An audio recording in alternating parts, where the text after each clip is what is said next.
everybody, welcome back to week 2 of our Fueled series.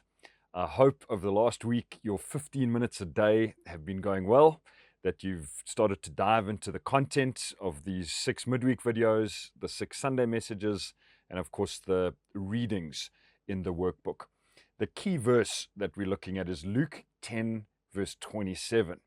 It says this: "Love the Lord your God with all your heart, with all your soul, with all your strength, and with all your mind." Jesus was giving this answer when asked, what is the greatest commandment? And so heart, soul, strength, and mind roughly correlate to these 4 internal tanks that we're talking about. Today in week 2, we're going to look at the physical energy tank.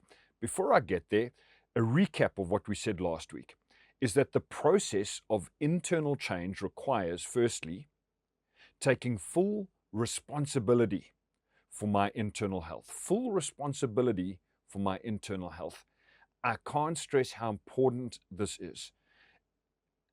As I've worked with people over many years, I observe that people who take responsibility move forward, and those who pass responsibility or pass blame don't. Taking responsibility is crucial. And secondly, making a commitment to change where necessary. I take responsibility firstly, and I make a commitment to change where changes are needed. This, of course, always results in growth, internal growth as a person. The opposite is true. If I fail to do these things, I can shrink internally. In other words, I can move backwards, and none of us want to do that. You're not being part of this Fueled series because you want to go backwards. It's because you want to grow. How's this for a cool verse in Acts 17, verse 28? It says, "For in him we live and move and have our being." So this is my intro verse into our physical tank. In him we live and move and have our being. The missing words there of being in him are so important. God has created this beautiful world, and then he created us to live on it. And so Paul is saying, when we're in him, in God, he's made us to live, move, and have our being. Imagine how much joy God must get from watching us live out a life that brings him glory with these full tanks. The reason we're starting off with the physical energy tank is that it's the easiest one to understand. And if we can work on some of the mechanics and the understanding of how our physical energy works, we can apply that on the next 3 tanks of emotional, spiritual, and mental energy. So once again, you've got a picture in your book that we're going to label. This is our physical energy tank. This represents your and my energy throughout the day, throughout the night, and over the course of our lifetime. The fill-in words regarding the different zones in this tank, and this is a reminder from last week, is that the top third of the tank we can call the healthy zone. The tank meant to fill up to 100%, down to maybe 70%, back up again. That's where we're designed to live. Secondly is the danger zone. If our energy on average is below that, or is in the danger zone, we are in danger, hence its name. And then the third zone is if our energies dip into the bottom third of the tank, and that becomes our address, we're heading into the burnout zone. And the further down you go into the tank and the longer you're there, the more difficult it is to replenish, the longer the journey takes to replenish back out again. Now, I'd like you to think about when that physical energy tank is full compared to when it depletes a little bit. When you've had a good night's sleep, maybe you've had some good time off with family and friends, you're back charging into things, your sleep is going well, you're eating the right kind of stuff, you wake up feeling refreshed and ready to charge into the day. Throughout the day, your energy has got its own rhythms. You get into the evening, you climb into bed, you're tired because you've worked hard, you've had a good day of output, and you have another good night's sleep. In other words, your tank empties a bit and then fills up again. Doesn't that feel good when we live in that zone, in the healthy zone of physical energy? When we deplete, and over a long period of time we live in one of the other 2 zones, it's the complete opposite. When I've had that as my address, I feel so lethargic. Things feel too much for me. I don't feel like I've got the energy. I'm exhausted. I know what I need to do, but I don't have the get up and go to do it. And so that's kind of thinking about the dream of how we want our lives to be, is that on average, over the period of our lifetime, we want to live in the healthy zone, not down in the depleted zone. I asked last week what your physical energy has been over the last 12 months, and maybe you've had a week to think about it. Would you put down the same score that you put down last week, or have you changed your mind? So over the last 12 months, what percentage physical energy have you lived at on average? And I invite you to put that number in there. If it's a number that's between 0% or 70%, part of my hope for you is that as you go on this journey, and after the journey, that it would be a 70% or above into your future. You might even like to draw a little line in the tank on your page to say, that's where my energy has been at on average, my physical energy. So we could say this: if your outflow exceeds your inflow, your shortfall will be your downfall. Two missing words there: outflow and shortfall. If your outflow exceeds your inflow, your shortfall will be your downfall. Last week I said that our body gives us signals when our tanks start to empty. So today I'm putting it like this: signals my body gives me when this tank empties.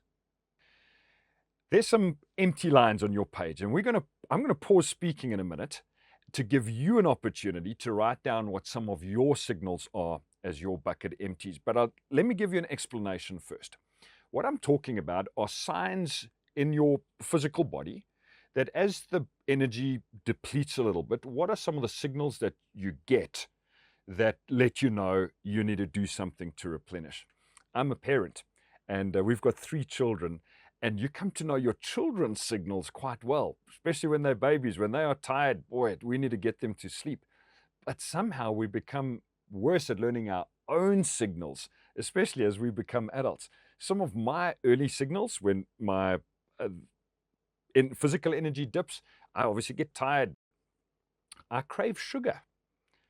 The later on in the day it gets, the more tired I get, I start to crave sugar. I sometimes get a mild headache, and I feel lethargic. If the bucket empties way down at the bottom, I've had things like serious brain fog for long periods of time, increased inflammation, inability to switch off, unable to think or process clearly, and even I once had like a shutdown where my eyes just closed and my body lost its energy, and it just like shut me down into sleep mode. I'd clearly gone way down to the bottom of that bucket. I don't ever want to go back down there again. So what we're going to do is put up a 2-minute timer now, and I want to ask you to fill in what are your body signals when your physical energy depletes. This takes some self-control not to talk to the person next to you. You'll get a chance to do that after the video. But just by yourself, with pen and paper, I'd like you to write down on the page, what are the signals your body gives you when your physical energy depletes?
I hope that exercise was helpful to you. You could, if you spend longer time, generate many more words on that list, of course. But all of it brings us to this idea, is that I was designed to live in the healthy zone of my physical tank. I was designed to live in the healthy zone of my physical energy tank. Now, diving into some practical things. We said last week that our energy tanks have got outflow at the bottom and inflow at the top. Outflow, these are things that take energy out of this tank. So the missing words there are take and out. And then number 3 on the page here is inflow, are things that put energy into this tank. Outflow and inflow. And I'm going to ask you to do some more thinking in a little bit, because this is really the crux of the matter when it comes to these energy tanks. Remember, we spoke about that if our outflow exceeds our inflow over a long period of time, then we're in trouble. None of us wakes up on any given morning and thinks, today is a day I'm going to deplete that bucket right to the bottom. But we tend to get there over a period of time with bad habits, bad understanding, and not paying enough attention. And so our address becomes harassed, stressed, over busy, in a bad frame of mind, because we didn't manage our outflow and our inflow. This is an exercise we're going to do with each of the 4 energy tanks. And in a minute or two, we're going to put another timer up on the screen, this for 3 minutes, to give you a chance to fill in what are some of the things that take energy out of your physical energy tank, and what are some of the things that put energy into your physical energy tank. Now, I'll read you some of the things that I've got on my list. You might like to borrow some of them, but might just trigger your thoughts and think, yeah, mine are similar, but a little bit different. When I think about outflow, things that take out of my tank, I think that late nights, waking up early in the morning, too early, or interrupted sleep drains energy out of my physical energy tank. Poor eating patterns, lack of exercise, too much caffeine, definitely not good for me, or for any of us, I don't think. When I've been in physical pain, pain drains you, which is one of the reasons that doctors give painkillers out, is because your body actually stops healing itself if you're experiencing too much pain. Poor calendar planning drains physical energy out of me. If I've got too many things going on and I feel like it's beyond good planning, then I feel physically very tired. Too much time on screens drain energy out of me. And if I have adrenaline, like, something happens in a day and it sparks adrenaline in me, afterwards, I feel tired. Those are things that are outflow. We could list many more. What are some of the things that put energy into my tank? Well, for me, good sleep would be right up there. Good night's sleep, night after night, very good for energy. Walking out in nature. Sometimes I walk with my wife, sometimes just alone. Doing other forms of exercise. Food, good, decent food, and hydration. Movement, rest. I'm using rest here different from sleep. I'm thinking about each day finding moments just to pause and taking a full day's rest, 1 out of every 7. This is something that the Bible gives as a pattern of life. So that for me, the Sabbath rest is a great way where my physical body recharges, being in a good rhythm of life where things are coming at a good pace at me. All of that fills my physical energy bucket. So I've given you some ideas of what empties and what fills my bucket, but what about you? What are the things that take energy out of your physical tank, and what are the things that put energy into your physical tank? Once again, there's going to be a timer on a screen, and once again, it will take self-control not to start speaking to the people next to you. So why don't you start writing the outflow list and the inflow list of your physical energy tank?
hope that was helpful.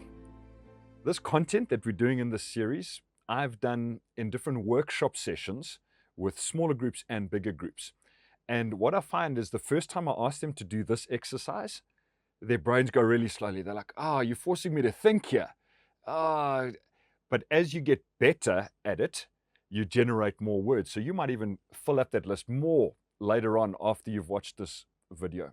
I'd like to highlight two key aspects of physical energy before I close this video. Number one, sleep. In part of my journey, I engaged with a lady who was helping me in my physical health, and she would take, when I went to see her, a drop of blood and put it on a slide on a microscope and look at my live blood, and she could tell so many things from it. But the most extraordinary thing is that she would look at my blood on the screen, and I didn't know what I was looking at, obviously, what it meant, and then she would say to me, over the last 2 or 3 nights, have you missed some sleep? I said, well, yeah, I really struggled to sleep the last 2 nights. She says, between 2 and 4 in the morning, were you awake? I said, yeah, how do you know that? She said, I can see in your blood that you didn't get proper sleep over those key sleeping hours. And what she told me is that our body and brain repairs and replenishes itself while I sleep. Now, I guess that makes some level of common sense. I always feel better after I've had good sleep. But at a deep brain level, there is repair and renewal happening while I am sleeping. What I used to do, and this was such a crazy idea, and yet I think so many people do it, is they think, well, I've got so much work I need to do, I'm going to skip sleeping for a few hours or wake up extra early and I'll catch up in 5 or 6 days' time, I'll catch up on all my sleep. Biologically, we can't actually catch up on multiple missed nights of sleep. We're not designed to do that. It causes little micro damage that's really not good for our system. So what I did is work out how many hours of sleep I needed. Hence me writing here, work out how many hours of sleep you need and then plan to get them. Steve, you don't understand my world, you might be saying. Man, I can't do that. Things are coming and going. Let me tell you a very interesting story. There's a man in our church who runs a high-performance center. He's a physiotherapist. And he had a speaker come out to a conference that they put on. And her expertise was high-performance athletes. In other words, you're a rugby player, soccer player, a sprinter, swimmer, etc., at world-level standards, aiming to get the maximum percentage performance out of your physical body. Do you know what she said was the number one thing that determined your physical output? You guessed right, it was sleep. She recommended that high-performing athletes slept at least 8 hours a night, and the night before a big match or competition, add an extra hour of sleep. Her entire study was done on the impact of sleep on the performance of athletes. Now, I'm no athlete, but my life is pretty important, and God designed me to get a certain number of hours sleep in a night. I have done my very best to work out what the optimum number is for me, and then to get to bed by a similar time each night, and then wake up those many hours later in the morning. It doesn't work out perfectly every single night, but boy, has there been a change in my entire world from paying attention to my sleep. The second key aspect of physical energy is water. Water. Water makes up more than 50% of my body. In some people, it could even be as high as 70%. And what this lady showed me that was doing this blood analysis with me is that how my blood goes through my body, bringing oxygen to my brain and other parts. It goes in the blood corpuscles in the blood. It's like a stream, a river that goes through all the veins and all the arteries. The less water you've got in your system, the more syrupy that river becomes, and the more hydrated we are, the better flowing the oxygen gets to different parts of our brain. Now, drinking coffee does the opposite effect. It actually pushes water out of our system. It was such an amazing thing for me to see up on the screen of my own blood that I paid much more attention to hydration, started carrying a water bottle around with me wherever I went to constantly sip. I still get into mild dehydration on occasion, but I've paid so much more attention because just simple water is designed by God to give us better physical energy. Hope that makes sense. I hope your group discussion goes well. Why don't we close in prayer? Father, we thank you so much that in you we live and move and have our being. I pray that as we focus on our physical energy, that you would help us to make the changes we need to make, that our physical body, physical energy can bring you glory. In Jesus' name, amen.